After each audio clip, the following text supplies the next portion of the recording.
ये ग्रामीण विकास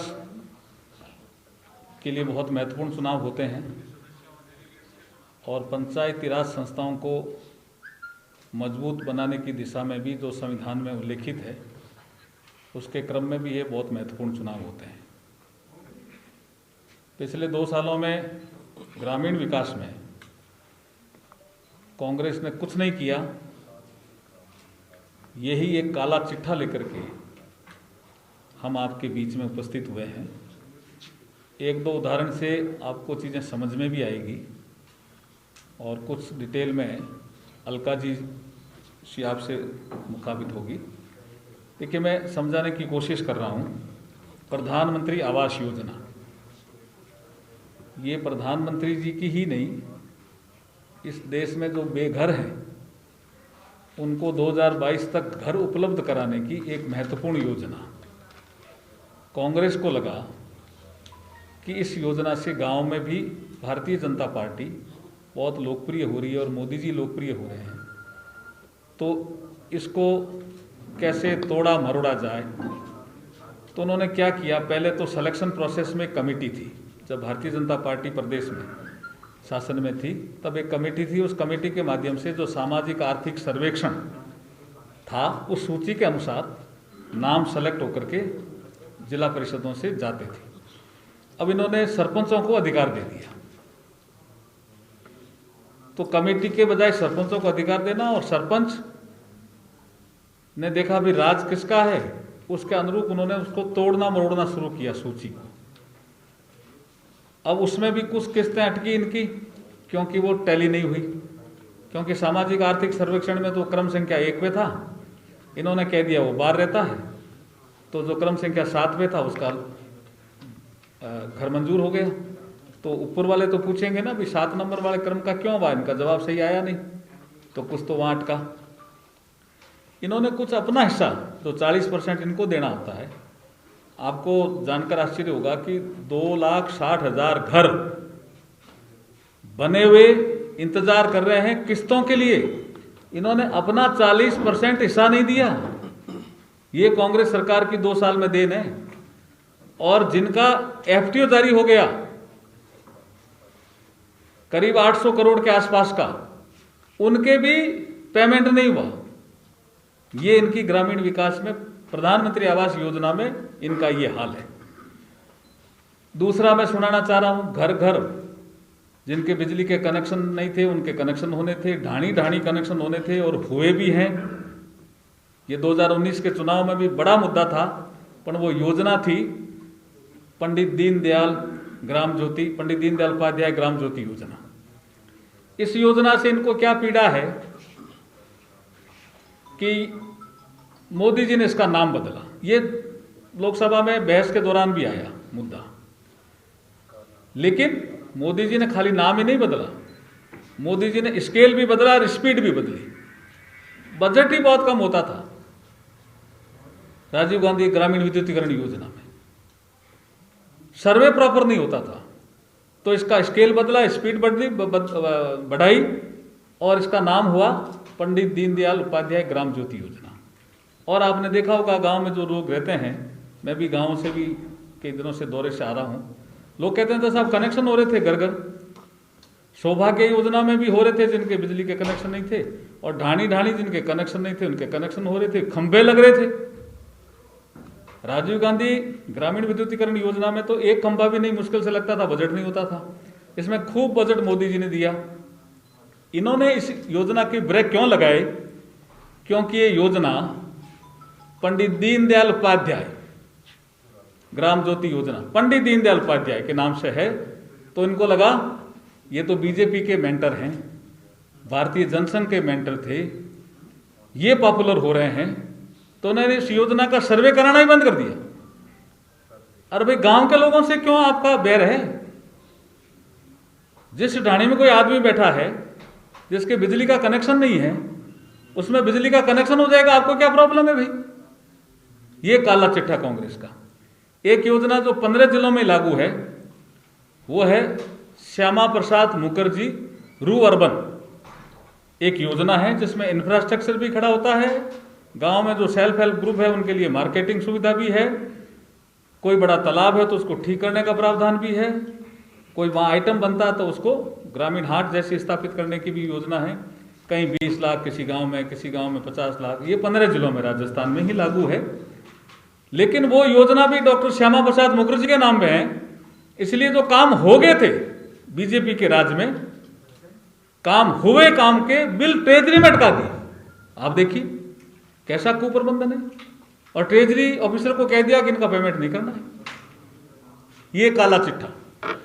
ऐसे बहुत से फंड जो डाइवर्जन कर दिया, ऐसी बहुत सी चीजें जो है वो एक काला चिट्ठे के रूप में हमने प्रिंट भी करवाई है।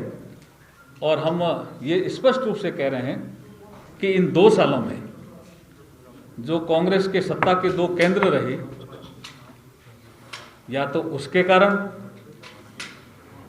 ये गवर्नेंस नहीं दे पाए, या इनके मन में ये आया कि ये प्रधानमंत्री मोदी जी की फ्लैगशिप योजनाएं हैं, इनको प्रॉपरली लागू करेंगे तो भारतीय जनता पार्टी लोकप्रिय होगी, उस कारण से इन योजनाओं को रोक दो। लेकिन नई योजना भी नहीं लेके आए। आयुष्मान भारत, गांव का आदमी कहता मुझे 5 लाख का इलाज चाहिए कि नहीं चाहिए। अब आयुष्मान भारत 5 लाख का फ्री इलाज इंश्योरेंस कवर के माध्यम से, उसको तो आप लागू नहीं कर रहे हो, और नई योजना आप ला नहीं रहे हो। मुख्यमंत्री जल स्वावलंबन योजना, बहुत से राज्यों ने कहा, स्टडी हुई, उसमें यह आया कि इसमें जल स्तर सुधरा है राजस्थान का, वो योजना तो आपने बंद कर दी। लेकिन जो वाटर सेट पुरानी योजना थी उसको भी चालू नहीं किया। तो जो जल संरक्षण की योजना है जो पुरानी थी वो भी चालू नहीं, नई आई थी वो बंद कर दी। तो फिर जल संरक्षण का काम गांव में कैसे होगा, पर्यावरण संरक्षण का काम गांव में कैसे होगा। ऐसे बहुत से मुद्दे हैं जिनको लेकर के हम आपके बीच में आज आए हैं। मैं अलका जी से भी निवेदन करूंगा कि वो कुछ इसमें ऐड करें। सभी को दिवाली की बहुत बहुत शुभकामनाएं। माननीय अर्जुन मेघवाल जी ने बहुत विषय ले लिए हैं, लेकिन पंचायत राज जिसकी शुरुआत राजस्थान से हुई थी और लोकतंत्र की पहली इकाई है, इस चुनाव को इस कांग्रेस की सरकार ने एक मजाक बना दिया है। ये पैसे का रोना रोते हैं कि हमारे पास पैसा नहीं है, लेकिन ये चुनाव पिछले 2 साल से लगातार चल रहे हैं। कुछ पंचायतों के चुनाव 2 साल पहले हो गए, कुछ पंचायतों के अभी हो रहे हैं, जिला परिषद पंचायत समितियों के कुछ अभी हो रहे हैं, और अभी भी 12 जिले बाकी हैं। और आज सुबह कुछ अस्पष्ट सी बात आई है कि 5 और जिलों में चुनाव साथ में हो सकते हैं। तो ये आर्थिक कुप्रबंधन का सबसे बड़ा उदाहरण है। और जैसा कि माननीय मेघवाल जी कह रहे थे कि इनका आपस का झगड़ा इस चरम पर है कि राजस्थान की जनता त्राहिमाम कर रही है। योजनाएं तो ये बंद कर ही चुके हैं, लेकिन वित्त आयोग का जो पैसा है करीब 250 करोड़ रुपए, प्रथम किश्त और द्वितीय किश्त, ये अभी तक रिलीज नहीं कर पाए हैं। 4000 करोड़ रुपए जो राष्ट्रीय योजनाओं, राष्ट्रीय वित्त आयोग की तरफ से आता है, वो पैसा रुका हुआ है। और राजस्थान के इतिहास में 25 वर्ष में पहली बार 6ठे वित्त आयोग का गठन ये सरकार कर नहीं पाई है। तो निश्चित रूप से लोकतंत्र का गला घोटने वाली सरकार है, आर्थिक कुप्रबंधन है, और लॉ एंड ऑर्डर की जो स्थिति है वो सभी जगह आप लोग देख रहे हैं, गांव में हो शहर में हो, महिलाएं इस राज्य में सबसे ज़्यादा प्रताड़ित हैं। और राजस्थान महिला अपराध में सिरमौर हो चुका है, बच्चों के प्रति अपराध बढ़े हैं। और योजनाएं समाप्त होने के साथ जो हमने काम जहां तक किए थे, अगर ग्रामीण क्षेत्र में कहीं रोड़ी पड़ी हुई है तो वो रोड़ी ही पड़ी हुई है, कहीं सड़क का पत्थर हमारा लग चुका था तो वहीं तक है। कंप्लीशन अगर किसी चीज़ का हो गया है तो उस पर पत्थर लगाने का काम जरूर इस सरकार ने किया है, बाकी ग्रामीण विकास को अवरुद्ध करने का काम गहलोत सरकार ने सबसे पहले किया है। और ये इनका आर्थिक कुप्रबंधन और आपसी झगड़े का ही परिणाम है। तो लोकतंत्र की पहली कड़ी के और ग्रामीण विकास को अवरुद्ध करने वाली ये सरकार है। निश्चित रूप से जनता त्रस्त है। किसानों की बात की जाए तो इन्होंने जो चुनावी घोषणाएं की थी, ऋण माफ़ी ये कर नहीं पाए। इन्होंने जो शेड्यूल बैंक और व्यावसायिक बैंक थे उनके लिए भी अपने बजट में घोषणा की थी कि हम 20 लाख किसानों का 2 लाख रुपए तक का ऋण माफ़ी करेंगे। उसकी भी सिर्फ मंत्रिमंडलीय कमेटी बनी है। तो ये सरकार किसी भी पक्ष को राहत नहीं दे पाई है और सिर्फ होटलों में ये मस्त रहने वाली सरकार है। और आर्थिक कुप्रबंधन इस कदर है कि ना तो ये विकास कर पा रही है और ना ही ये जनता के लिए जो इन्होंने जन घोषणाओं में वादे किए थे उनको पूर्ण कर पा रही है। और आज आम जन पूरी तौर से भारतीय जनता पार्टी के साथ है और हम कॉन्फिडेंट हैं कि हम ये पंचायत चुनाव पूरे बहुमत से जीतने वाले हैं।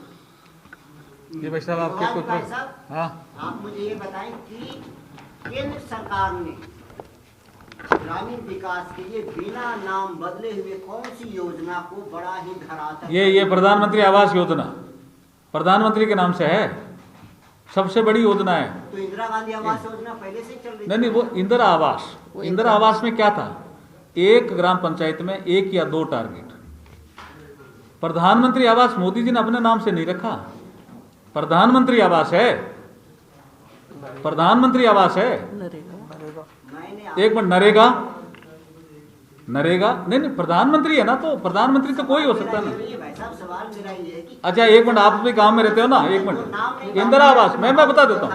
नहीं, एक मिनट, इंदिरा आवास, अरुण जी एक मिनट, इंदिरा आवास मैं बता देता हूँ, मैं तो खुद उनको डील किया ना।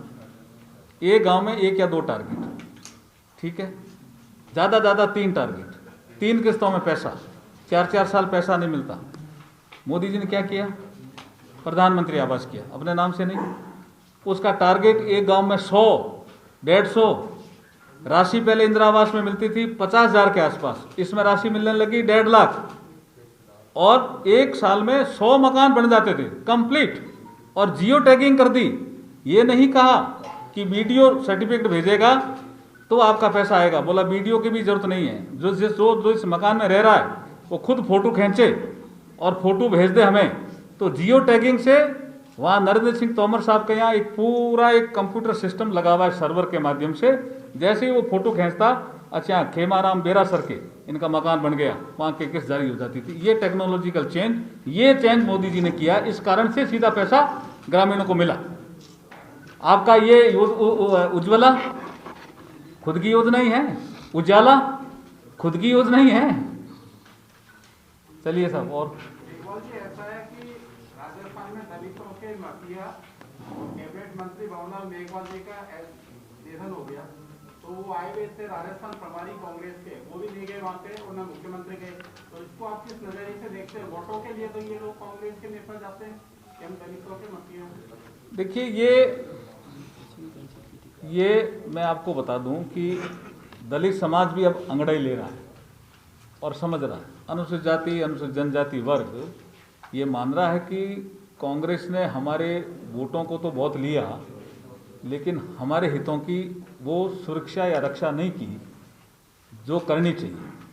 ये जो आपने इस विषय रखा, मास्टर भंवरलाल मेघवाल दलित समाज का भी बड़ा चेहरा थे, कांग्रेस पार्टी का वो बड़ा चेहरे थे जिस पार्टी को बिलोंग करते थे। राष्ट्रपति जी फोन कर रहे हैं उनके लड़के मनोज को, प्रधानमंत्री जी ट्वीट कर रहे हैं, बाकी चीजें आपने सब बताई दी है। खाली राजनीति करने से कुछ नहीं होगा, एक्शन करना पड़ेगा, दिखाना पड़ेगा, तभी समाज साथ होता है। जी, मेरा एक सवाल है, आपने तमाम आरोप लगाए प्रदेश की कांग्रेस सरकार पर, गहलोत सरकार पर। आपके पार्टी के नेता प्रतिपक्ष गुलाब सिंह कटारिया का एक बयान आया है कल एक जनसभा में, 6 महीने में सरकार गिर रही है, तो इसके पीछे लॉजिक क्या है, क्या तथ्य है जो इस प्रकार के बयान? वो तो आप गुलाब जी से पूछो, लेकिन सरकार डिग तो रही है ना। डिगना मतलब हमारे मारवाड़ी में क्या करें, हिल रही है क्या? हिल तो रही है। तो आपको लगता है कि 6 महीने वो तो गुलाब जी से पूछो, बाकी चीजें हमें अलका जी, बहुत स्थायी तो नहीं नजर आ रही है। भाई मेरा सवाल ये है कि भाजपा अरुण जो पूछ रहे हैं, अरुण पंचायत चुनाव के अंदर मैदान में हैं? तीसरे मोर्चे के दल भी जो है, हाँ, आरएलपी है, कम्युनिस्ट पार्टी भी या है, बसपा भी है। हम्म। अब किस रूप में इस चुनौती को स्वीकार करेंगे आप, कांग्रेस के अलावा जो भी चुनौती है पंचायत? देखिए, ये जो आप आरएलपी, कॉमरेड, बसपा, ये लिमिटेड एरिया में है जरूर चुनौती है, हम मानते हैं चुनौती, लेकिन कांग्रेस पार्टी सभी जगह, इसमें कोई शक नहीं। और भारतीय जनता पार्टी ने भी जो ग्रामीण विकास का काम किया, योजनाएं दी, पैसा सीधा भेजना शुरू किया, ग्राम पंचायतों को भी, पंचायत समितियों को भी, उसका प्रभाव फील्ड में है और इस चुनौती को हम स्वीकार करके ही आगे बढ़ रहे हैं। जैसे अलका जी ने कहा, हम तेजी से आगे बढ़ रहे हैं और भारतीय जनता पार्टी चुनाव मैदान में चुनाव जीतेगी। लॉन्च करवा दीजिए इसको, ये थोड़ा इसको लॉन्च भी कर देते हैं।